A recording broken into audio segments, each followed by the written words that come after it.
Salut à tous, bienvenue sur ma chaîne YouTube. Merci pour tous vos likes et aussi de vous être abonnés à ma chaîne pour tous les abonnés. Pour ceux qui regardent cette vidéo, je veux vous dire aussi que je vais arrêter de faire des vidéos live, de faire des challenges YouTube. M'a apporté beaucoup de choses dans différents domaines de ma vie parce que tout est relié, tout est interconnecté, n'est-ce pas? Par exemple, on développe une manière différente d'interférer, d'interaction avec l'autre, avec les autres. La communication active est beaucoup plus pérenne, si vous voulez. Ça nous permet d'avoir des relations beaucoup plus pérennes. Moi, personnellement, ça m'a appris à mieux marcher seul, sans béquille, et à développer justement des affinités avec des choses que je pensais qui ne me convenaient pas spécialement. Par rapport aux vidéos live, j'adore ça. Quand je dis que je vais arrêter, c'est pas dit parce que il faut faire face au prévu et à l'imprévu dans la vie, n'est-ce pas? Pour rester ouvert, pour pouvoir laisser la place à ce que l'énergie nous ramène beaucoup plus de choses, beaucoup plus de matière conséquente pour pouvoir réaliser justement nos objectifs de vie. Et pour l'instant, je vais quand même faire une pause avec ça parce que je ressens quelque part en moi, c'est un ressenti. Et les ressentis évoluent suivant ce qu'on vit, suivant ce qu'on met en place. Eh bien, j'ai l'impression qu'il faut que, du moins dans mon parcours ici, que je me fasse plus discrète. En tout cas pour le live.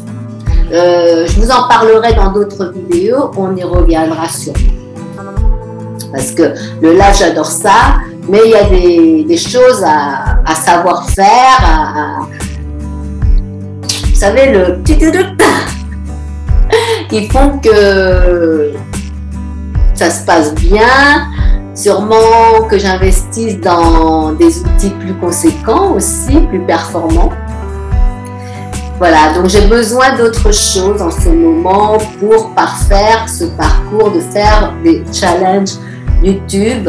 Et la matière est importante, surtout pour nous, pour les personnes qui veulent faire grandir leur conscience, parce que le côté spirituel, développement intérieur, c'est génial.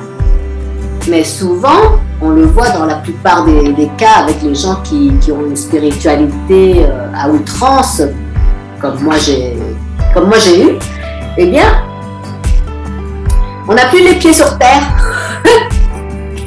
On est perché dans les arbres comme dit David, ou sur la montagne en ermite, et puis on se détache un petit peu du monde. Non, justement, les deux sont nécessaires. Les deux sont nécessaires. C'est-à-dire cultiver sa puissance intérieure, cette notion de cultiver la puissance intérieure, eh bien, le cheminement se fait aussi dans la matière. Il faut les deux dans la société dans laquelle nous sommes pour pouvoir justement trouver un équilibre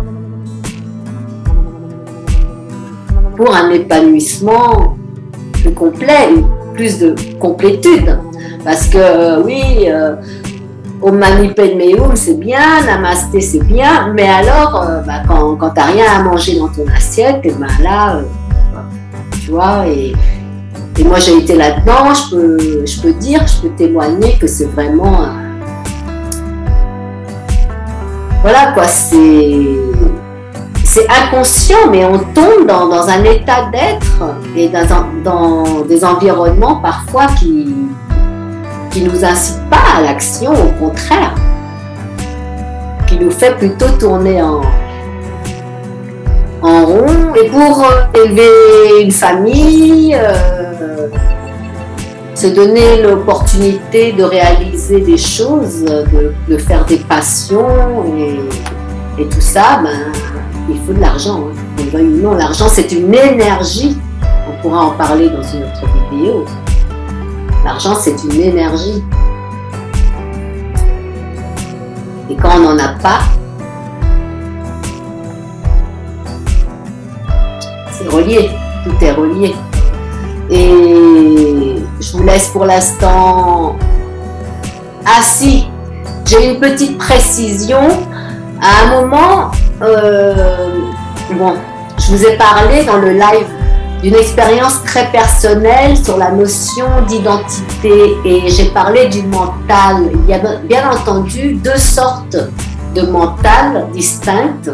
Il y a le mental analytique qui nous sert à faire la liste de nos courses, par exemple, à planifier certaines choses qui sont essentielles dans notre existence et à organiser notre vie, à planifier notre gestion du temps et tout ça qui est en rapport avec ce qu'on a besoin pour simplifier notre existence et arriver à gérer tout ce qu'on a à faire parce que bien entendu, nous sommes tous très pris, surtout dans cette vie où la modernisation règne en maître.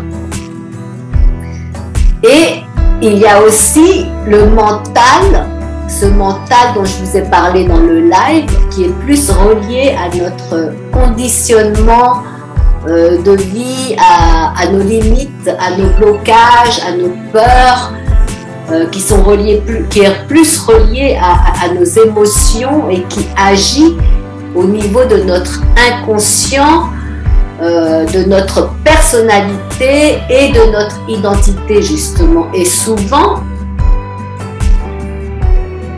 il réagit aux différents chocs que nous avons eus dans le passé, comme par exemple un abus quelconque, qu'on a eu sur notre personne, de la part de l'environnement ou d'une personne, hein. Et aussi comme par exemple tout simplement un accident de voiture. Parfois on réagit à des couleurs, à des odeurs, à des sensations, à des lieux, on ne sait pas pourquoi, on y réagit souvent pas d'une bonne manière, on a une certaine réticence par rapport à certaines choses que je viens de citer.